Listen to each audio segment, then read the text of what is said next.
जय श्री राधा रानी सरकार की, जय श्री कृष्ण भगवान की, जय श्रीमद् भागवत महापुराण की, जय सद्गुरुदेव श्री बंसी वाले महाराज की। श्रीमद् भागवत महापुराण के तीसरे स्कंद के 31, 32 और 33वें अध्याय की कथा आज हम आपको सुनाने जा रहे हैं।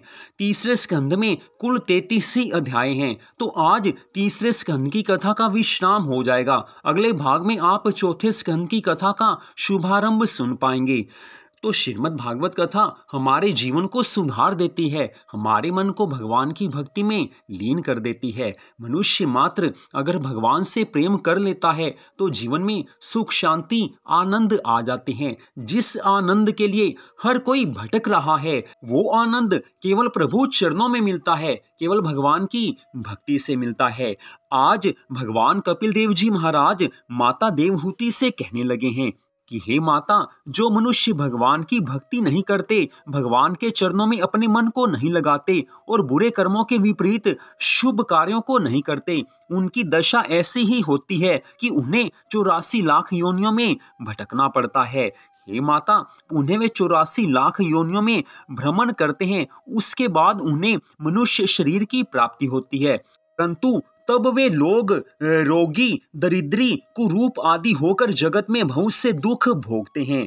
जो मनुष्य इस जगत में सुंदर, धर्मात्मा, नीतिवान, धनवान और हरि भक्त दिखाई दें, उनके बारे में ये जान लेना चाहिए कि उन्होंने स्वर्ग से लौटकर इस संसार में जन्म लिया है। हे माता, इस तरह ज्ञानी लोगों को स्वर्ग तथा नरक से लौटकर आने वाले मनुष्यों को प्रत्यक्ष देखकर सब हाल मालूम हो सकता है। जिस व्यक्ति के पाप और पुण्य कर्म दोनों बराबर होते हैं, वह अपने कर्मों का फल भोगने के बाद पुनः मनुष्य योनि में जन्म लेता है।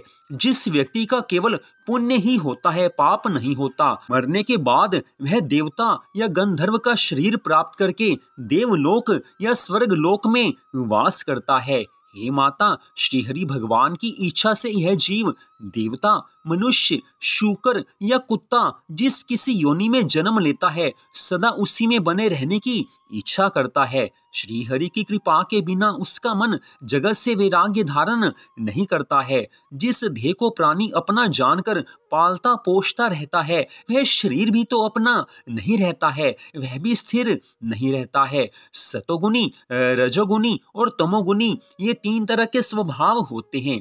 जिस प्राणी को रजोगुण अधिक होता है, वह राजसी कर्म करने के बाद सत्य लोक को जाता है। तमोगुण अधिक होने से पाप करने वाला व्यक्ति पाताल लोक में पहुंचकर नरक के दुखों को भोगता है और सतोगुणी मनुष्य शुभ कर्मों द्वारा देवलोक को पा लेता है। हे माता, जप, तप और दान आदि शुभ कर्मों को भी राजसी, तामसी और सात्विकी इन 3 तरह का जानना चाहिए। अतएव सभी प्राणियों की गति भी 3 तरह की होती है। जैसा जिसका स्वभाव है, वैसे ही कर्म में उसका मन लगता है। अपने स्वभाव के अनुकूल कर्म करके यह प्राणी जगत में बारंबार जन्म लेता है और दुख और सुखों को भोगता है। इस तरह उसे जन्म मरण से मुक्ति प्राप्त नहीं होती है। कुएं से जल निकालने की रहट की तरह जीव की भी गति जाननी चाहिए। वह एक शरीर को त्याग कर अपने शुभ कर्मों को भोगने के बाद दूसरे शरीर में प्रवेश कर जाता है।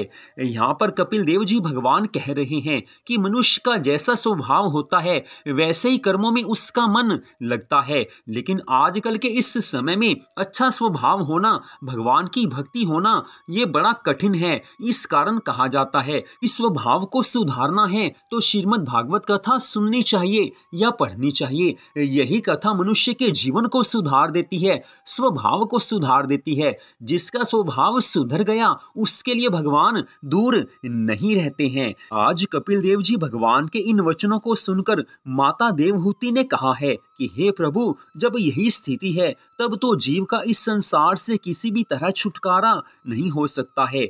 उस समय कपिल देव जी भगवान कहने लगे हैं कि हे माता, अब मैं इस जन्म मरण से छूटने का सरल उपाय बताता हूँ, तुम उसे ध्यान से सुनो। सच बोलना, आचार से रहना, सब जीवों की रक्षा करना, प्रयोजन बिना अधिक नहीं बोलना, बुद्धि को नष्ट ना होने देना, बुरी संगति से दूर रहना, बुरे कामों से दूर रहना, अपने चित्त को सदैव प्रसन्न रखना और भगवान जितना दे उसी पर संतोष रखना, किसी के धन को देखकर डाह ना करना, शुभ कर्मों द्वारा संसार में सुयश कमाना, किसी पर क्रोध नहीं करना और धर्म पूर्वक कमाई हुई आय से अपना जीवन व्यतीत करना, श्री नारायण भगवान के चरणों में भक्ति रखना, किसी जीव को कष्ट नहीं पहुंचाना, पर स्त्री को माता के समान मानना, साधु संत और ब्राह्मणों की सेवा करना, बड़ों की सेवा करना, अच्छी बुरी सभी बातों को भगवान की इच्छा समझना तथा अपने धर्म और कर्म पर दृढ़ रहना। इन बातों को जो प्राणी मनुष्य शरीर प्राप्त करके करता है वह आवागमन से छूटकर भवसागर से पार हो जाता है। हे माता, ये सब गुण सत्संग तथा कथा पुराण सुने बिना प्राप्त नहीं हो सकते हैं। अतः मनुष्यों को चाहिए कि वे साधु संत महात्मा तथा ज्ञानी जनों का सत्संग करें। कितनी सुंदर बात आज कपिल देव जी भगवान ने कह दी है। पहले तो सब गुण बताए हैं कि जिन मनुष्यों में ये सब गुण होते हैं वो भवसागर से पार हो जाते हैं। कितने सुंदर गुण बताए हैं, लेकिन साथ में एक सुंदर बात कही है कि ये सभी गुण उसी में आएंगे जो भगवान की कथा सुनेगा, पुराणों की कथा सुनेगा, जो सत्संग करेगा, और किसी तरीके से ये गुण किसी में नहीं आ सकते हैं। तो भागवत कथा जीवन को सुधार देती है। ये सभी गुण कथा सुनने वाले के हृदय में अपने आप धीरे धीरे आने लगते हैं। एक अध्याय की कथा सुनेंगे तो ऐसा नहीं होगा कि सब गुण किसी के अंदर आ जाएंगे। ये तो पूरी कथा सुननी पड़ेगी, भगवान के चरणों में मन को लगाना पड़ेगा, और हो सकता है कि एक क्षण में ही ये सभी गुण किसी के अंदर आ जाएं। ये तो भगवान की कृपा के ऊपर निर्भर करता है, और भगवान की कृपा उसी के ऊपर होती है जो श्रद्धा भावना से कथा सुनता है। कोई चाहे तो एक क्षण में अपने आप को बदल सकता है, स्वभाव को सुधार सकता है। भगवान से जिसका प्रेम हो जाता है वो फिर भगवान का हो जाता है, और ऐसे मनुष्य एक क्षण में सुधर सकते हैं। तो भगवान की इच्छा यही है कि सबका स्वभाव सुधरे, लेकिन हमारी अपनी इच्छा ऐसी होनी चाहिए।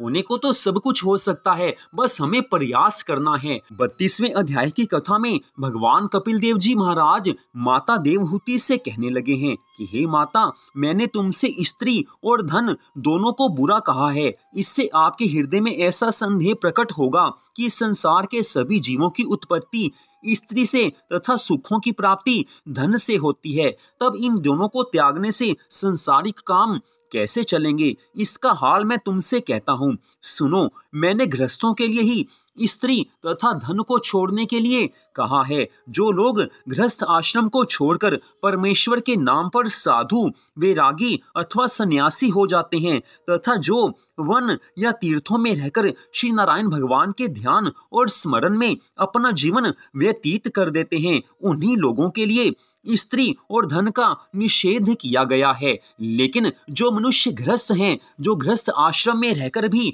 भगवान श्री नारायण जी का भजन और स्मरण करके भवसागर से पार उतरना चाहते हैं, ऐसे मनुष्यों को अपनी विवाहिता स्त्री, चाहे वो सुंदर हो चाहे वो कुरूप हो, उसके अतिरिक्त अन्य किसी भी स्त्री से प्रीति अथवा प्रसंग नहीं करना चाहिए। अन्य किसी स्त्री से ऐसा कोई संबंध नहीं बनाना चाहिए। गृहस्थ मनुष्य जितना भी धन धर्म द्वारा अर्जित कर सके, उसमें से कुछ धन परमेश्वर के नाम पर दान देकर बाकी धन से अपने परिवार का पालन करना चाहिए। पाप से कमाई हुई करोड़ों रुपए की इच्छा भी कभी अपने मन में नहीं रखनी चाहिए। गृहस्थ मनुष्य को उचित है कि वह प्रतिदिन देव कर्म, पितृकर्म, श्री नारायण भगवान का पूजन और स्मरण करे तथा उनको भोग लगाने के उपरांत स्वयं भोजन करे। उसे श्री नारायण भगवान की कथा को सुनना चाहिए और भगवान के चरणों में अपने मन को लगाना चाहिए। गृहस्थी व्यक्ति को चाहिए कि वह यथाशक्ति साधु, संत, महात्मा तथा ब्राह्मणों को भोजन और वस्त्र का दान करे। जो कुछ अपने पास है, जितना भगवान की कृपा से मिला है, उसमें से कुछ न कुछ दान पुण्य अवश्य करना चाहिए। कपिल देव जी भगवान ने स्पष्ट कहा है कि जो कुछ हमें धन प्राप्त हो उसमें से कुछ दान करना चाहिए। तो यहाँ पर यह बात स्पष्ट है, दान कितना हम दे रहे हैं ये बात इतनी वैल्यू नहीं रखती जितना ये बात वैल्यू रखती है कि हम किस भावना से दान दे रहे हैं। अब जिसके पास आय लाखों रुपए की है वो कुछ हजार दान कर सकता है, कोई फर्क नहीं पड़ेगा, उसे भगवान की कृपा मिलेगी। लेकिन जिस व्यक्ति की आय ही कुछ हजार रुपए है उसे तो उसमें से कुछ अंश ही दान करना पड़ेगा। वो ज्यादा दान नहीं कर सकता है, लेकिन वो कुछ रुपए ही दान करता है, उसमें से कुछ ही दान करता है, तो भी उसे भगवान की वही कृपा मिलती है जो लाखों रुपए दान करने वाले को मिलती है। क्योंकि जो कुछ हमारे पास है उसमें से कुछ ना कुछ दान पुण्य करना चाहिए। सारा कुछ दान देने को तो कभी भगवान भी नहीं कहते और कभी संत और शास्त्र भी नहीं कहते हैं। भगवान तो यही कहते हैं कि जो कुछ तुम्हारे पास है उसमें से कुछ न कुछ धन धर्म के ऊपर खर्च करना चाहिए। दान देने से धन की शुद्धि होती है, मन की शुद्धि होती है भगवान के नाम के जाप से। लेकिन धन तो तभी शुद्ध होगा जब हम कुछ न कुछ दान करेंगे। आज वही तो श्री कपिल देव जी भगवान कह रहे हैं। इसके पश्चात कपिल देव जी भगवान कहते हैं, गृहस्थी मनुष्य जो कुछ भी यज्ञ तप दान व्रत आदि धर्म कर्म करे उसे श्री नारायण भगवान को अर्पित कर देना चाहिए, अर्थात उसका फल भगवान को अर्पित कर देना चाहिए। यहाँ पर एक बात सामने आती है कि कुछ लोग ये समझ लेंगे कि हमने व्रत रखा है, हमने दान किया है, हमने पुण्य कर्म किया है, अगर उसका फल अगर हम भगवान को दे देते हैं तो हमें तो कुछ भी नहीं मिलेगा। ये बात आपकी गलत सोच है। जो भगवान को सब कुछ अर्पण कर देते हैं भगवान उनकी ज्यादा चिंता करते हैं, भगवान उनको ज्यादा देते हैं। जब हमने अपने सत्कर्मों का फल भगवान को दे दिया फिर भगवान ये देखते हैं कि इसने अच्छे कर्म किए हैं, पुण्य कर्म किए हैं, दान पुण्य किया है, सब फल मेरे अर्पण कर दिया है, तो उसको भगवान अनंत गुना होकर उसको वापिस लौटाते हैं। तो अच्छे कर्मों का जो भी फल हम भगवान को अर्पित करते हैं भगवान उससे हमें ज्यादा गुना लौटाकर वापस देते हैं। लेकिन मन में ऐसी भावना नहीं होनी चाहिए कि हमें कुछ चाहिए, हमें तो अच्छे कर्म करने हैं और उनका फल भगवान को अर्पित करना है। यही शास्त्र कहते हैं, यही संत कहते हैं। इसके पश्चात आज कपिल देव जी भगवान कहने लगे हैं कि इसके विपरीत वैरागी तथा सन्यासी मनुष्यों को संसारी सुख का त्याग करना ही श्रेष्ठकर है। अब तुमसे हरि भक्त गृहस्थ के लक्षण कहता हूँ, सुनो। जिस प्रकार कमल का फूल जल में रहकर भी उससे अलग रहता है, उसी प्रकार हरि भक्त गृहस्थी को भी उचित है कि वह गृहस्थ आश्रम में रहते हुए भी अपने मन को संसारी माया से सदैव विरक्त बनाए रहे। जो गृहस्थ मनुष्य इस प्रकार का आचरण करते हैं तथा अपने हृदय में सदैव भगवान की भक्ति का ध्यान करते हैं, भगवान का ध्यान करते हैं, वे मृत्यु के पश्चात सूर्य मंडल में से होकर वैकुंठ लोक को जाते हैं। अब अज्ञानी गृहस्थों के लक्षण भी सुनो। हे माता, जो अज्ञानी गृहस्थ हैं वो देवता और पितरों का पूजन नहीं करते हैं, यज्ञ नहीं करते हैं, दान नहीं करते हैं, कोई पुण्य कर्म नहीं करते हैं, कुछ भी नहीं करते हैं। वे श्री नारायण भगवान के गुणानुवाद, कथा, चरित्र, भजन, स्मरण तथा भगवान से कीर्तन से कोई स्नेह नहीं रखते हैं। वे केवल अपने परिवार को पालने और अपनी इंद्रियों को सुख पहुंचाने में ही अपने जीवन का लक्ष्य समझते हैं और इसी में अपने जीवन को नष्ट कर देते हैं। परंतु श्री नारायण भगवान की भक्ति के बिना उन्हें कुछ भी सुख प्राप्त नहीं होता है। ऐसे लोग मृत्यु के पश्चात चंद्रमंडल में से होकर पितृलोक को जाते हैं और कुछ दिनों वहां रहकर फिर संसार में जन्म लेते हैं। उत्तरायण सूर्य शुक्ल पक्ष तथा दिन में मृत्यु को प्राप्त होने वाला मनुष्य सूर्य मंडल में होकर वैकुंठ लोक को जाता है और दक्षिणायन सूर्य कृष्ण पक्ष एवं रात्रि में मरने वाला मनुष्य चंद्रमंडल में होकर पितृलोक में चला जाता है। वहां अपने कर्मानुसार सुख भोगने के पश्चात उसे फिर संसार में जन्म लेना पड़ता है। पापी मनुष्य नरक में रहने के पश्चात 84 लाख योनियों में जन्म लेकर अनेक प्रकार के कष्ट उठाते हैं।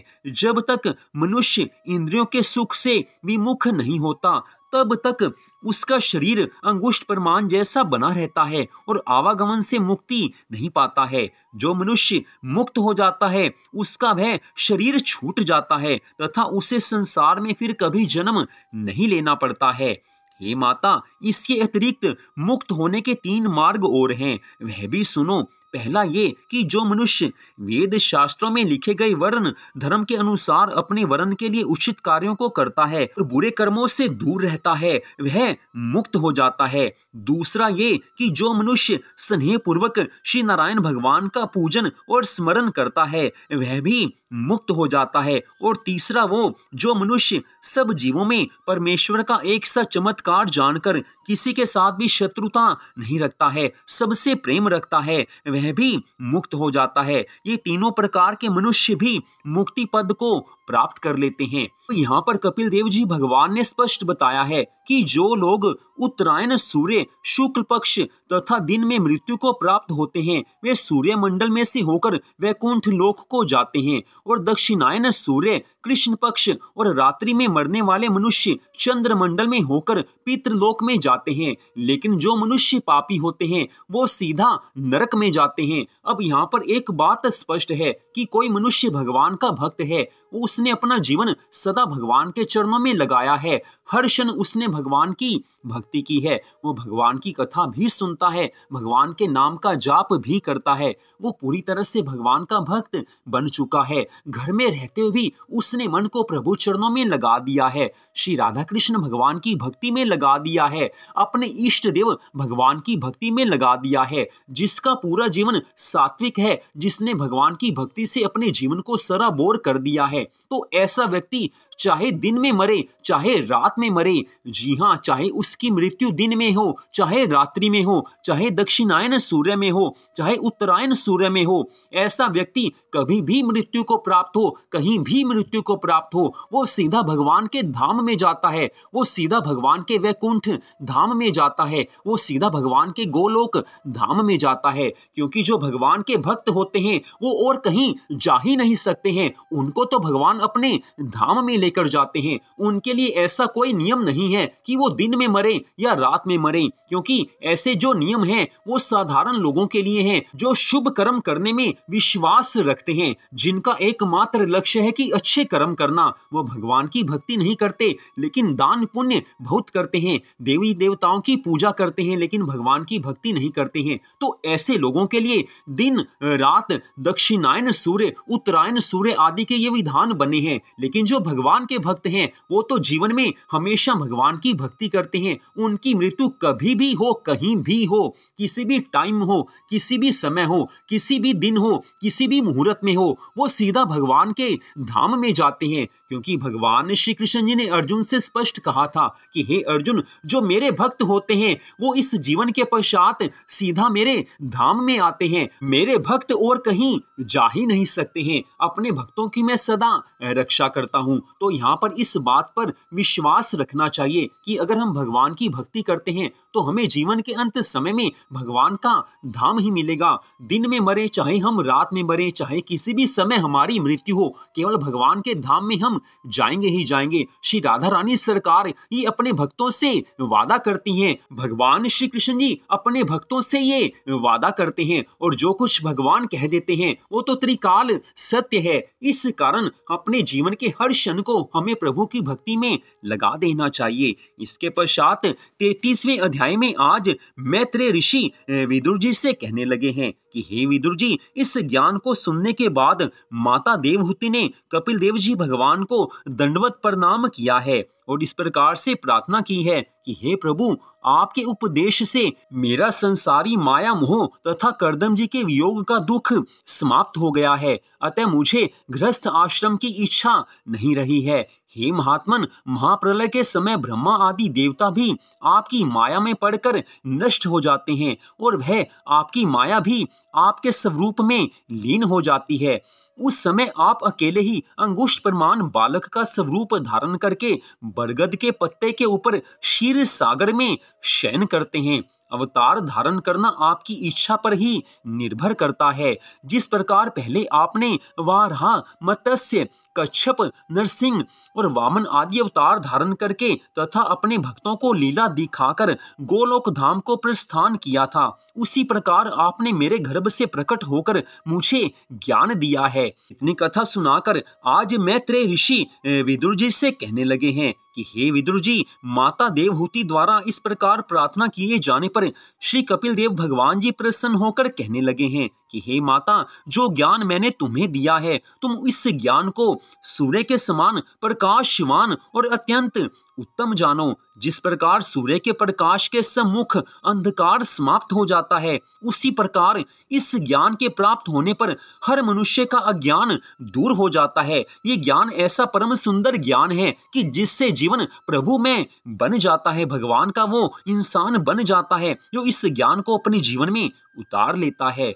गुरु, ब्राह्मण, साधु, वैष्णव तथा हरि भक्तों को ही ये ज्ञान बताना, लेकिन भूलकर भी अधर्मी, मूर्ख, चोर, लोभी, मिथ्याभाषी और चुगलखोरों से या जो मनुष्य गुरु तथा परमेश्वर से विमुख रहे, पराये उपकार को नहीं माने और गुरु की बात पर विश्वास नहीं करे, उसे ज्ञान कभी नहीं सुनाना चाहिए। इतना वृतांत कहकर पुनः श्री कपिल देव जी भगवान कहने लगे हैं कि हे माता, अब मैं गंगा सागर तीर्थ के किनारे पर जाता हूँ। तुम्हें जो भी इच्छा हो, जो भी तुम्हारी मनोकामना हो, वो मुझसे मांग लो। तुम्हारी इच्छा मैं पूर्ण करूंगा, मनोकामना पूर्ण करूंगा। आज कपिल देव जी भगवान के इन वचनों को सुनकर माता देवहूति ने हाथ जोड़ दिए हैं, बारंबार दंडवत प्रणाम करने लगी हैं। जिनके घर में कपिल देव जी भगवान ने स्वयं अवतार धारण कर चुके हों, ऐसी माता देवहूति अब भगवान से मांगे भी तो क्या मांगे। माता देवहूति कहने लगी हैं कि हे भगवान, आपके समान त्रिभुवनपति भगवान को पुत्र रूप में पाने के कारण अब मुझे किसी भी दूसरी वस्तु की पाने की कामना नहीं रही है। देवहूति के ये वचन सुनकर प्रभु श्री कपिल देव जी भगवान पूर्व दिशा की ओर चले गए हैं। तदुपरांत आज देवहूति माता भी संसारिक माया से मुक्त हो विमान आदि को वहीं त्याग सरस्वती नदी के तट पर बैठकर पवित्र मन से श्री नारायण भगवान का ध्यान करने लगी हैं। श्री नारायण भगवान के चरणों में उनका मन लग चुका है। आज श्री नारायण भगवान का स्मरण करते करते उनका देह सरस्वती नदी में समा गया है और उस समय आज देवहूति माता की चैतन्य आत्मा ने मोक्ष पद को प्राप्त कर लिया है। इतनी कथा सुनाकर मैत्रेय ऋषि जी विदुर जी से कहने लगे हैं कि हे विदुर जी, जो कथा मैंने आपसे कही है, जो कथा आपको सुनाई है, इस कथा को जो मनुष्य एकाग्रचित होकर सुनेगा या पढ़ेगा या जो दूसरों को सुनाएगा, वह जगत में अपनी मनोकामना को प्राप्त करके जीवन के अंत समय में मोक्ष पद को प्राप्त कर लेगा।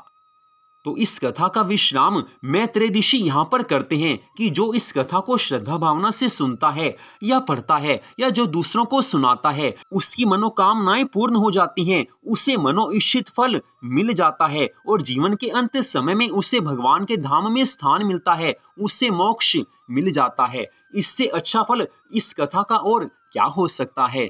तो तीसरे स्कंद की कथा का यहीं पर विश्राम होता है। अगले अध्याय में आप चौथे स्कंद की कथा को सुन पाएंगे। अगले भाग में चौथे स्कंद की कथा का शुभारंभ हो जाएगा। तो आज की इस परम सुंदर कथा को आपने सुना, आप सबका हार्दिक धन्यवाद। जय श्री राधा रानी सरकार की, जय श्री कृष्ण भगवान की, जय सदगुरुदेव श्री बंसी वाले महाराज की, जय श्रीमद् भागवत महापुराण की।